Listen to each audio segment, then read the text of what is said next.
So let's start with a big story that unfolded in Mumbai, where 22 people were killed yesterday in a stampede at a station in India's financial capital, Mumbai. Now, the Railway Minister Piyush Goyal has announced a safety audit where the safety of these footover bridges and other infrastructure of the railways will be looked at. And also an inquiry has now been ordered to find out as to what exactly happened yesterday on this footover bridge, which led to the deaths of as many as 22 people, injuring well over 40 others.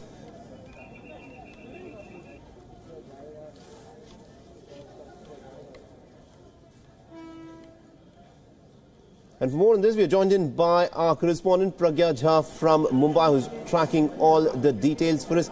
Well, Pragya, what is the latest? What is the government now decided to do after this tragedy? Because as it happens ever so often, the government always wakes up only after a tragedy strikes.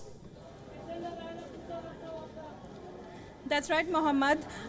Late last night, the Chief Minister of Maharashtra, Devendra Fadnavis, visited the KEM hospital. Now, that's where the victims of this tragedy that struck Mumbai yesterday have been admitted. There are many who are still recuperating in the ICU.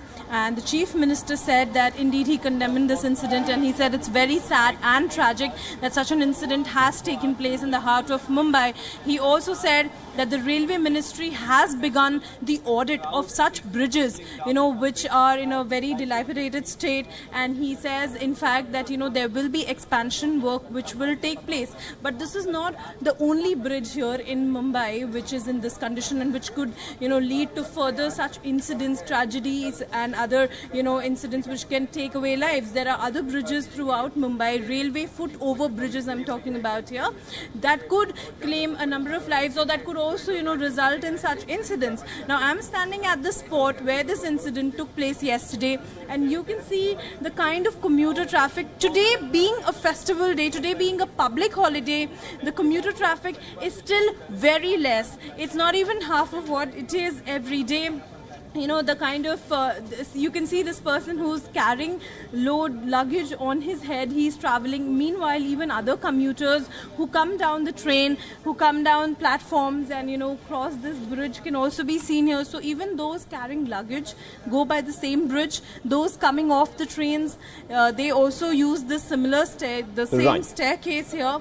So, it's a combined traffic, but the width of this bridge is not enough to accommodate the kind of traffic, commuter traffic, that this railway station, receives on an everyday basis. In fact, it's not just one railway station, but a common footover bridge being used by 2 railway stations.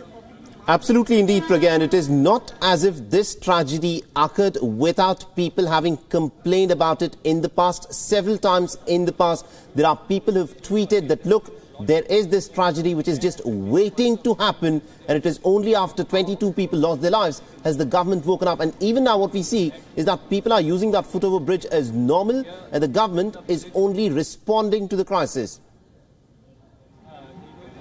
That's right.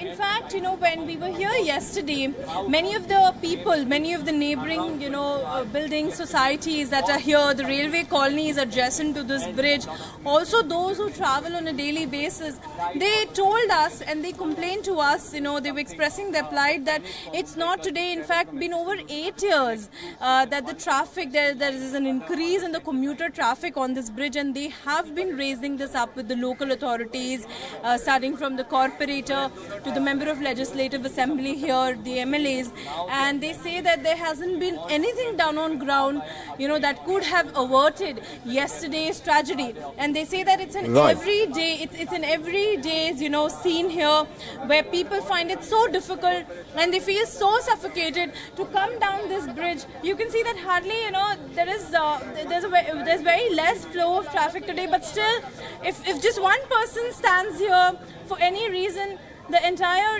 flow coming down sort of stops. So there's this pause because it's so difficult to come down off this bridge. Right. Absolutely indeed, Pragya. Thank you very much indeed for joining us from Mumbai. We'll of course keep coming back to you as this story unfolds.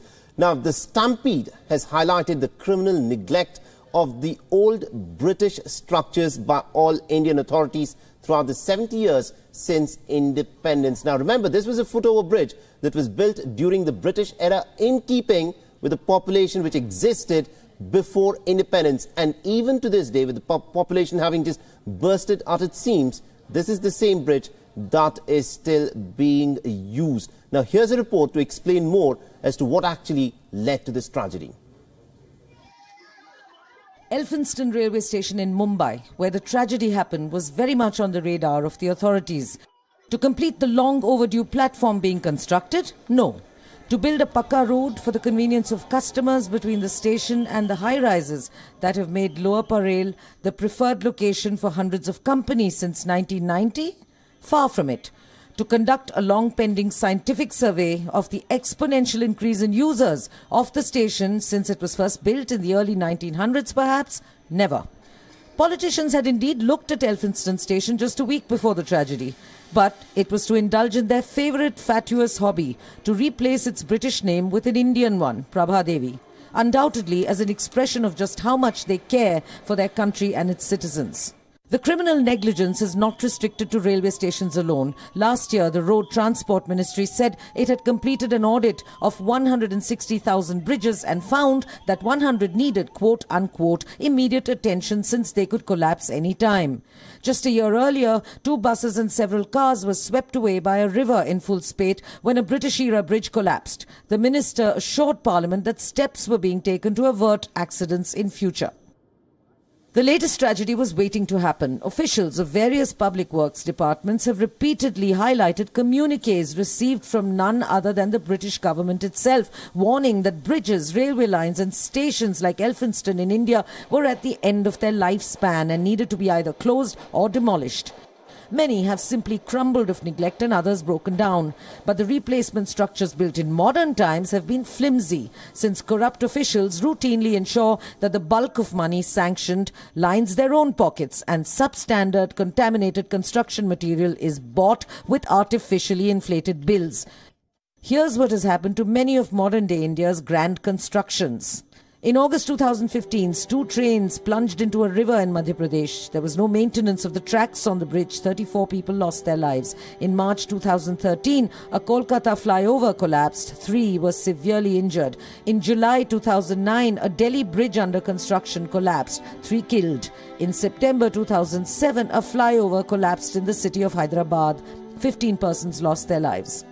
The fault lies not in our stars but in our politicians, irrespective of which party. Investment in infrastructure is the new buzzword. Operations are not.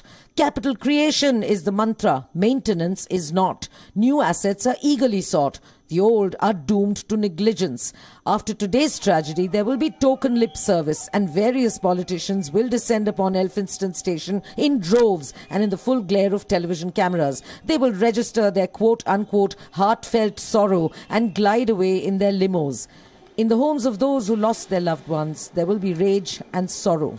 And with all other incidents, this will soon be history till the next tragedy strikes. Padma Rao, WION.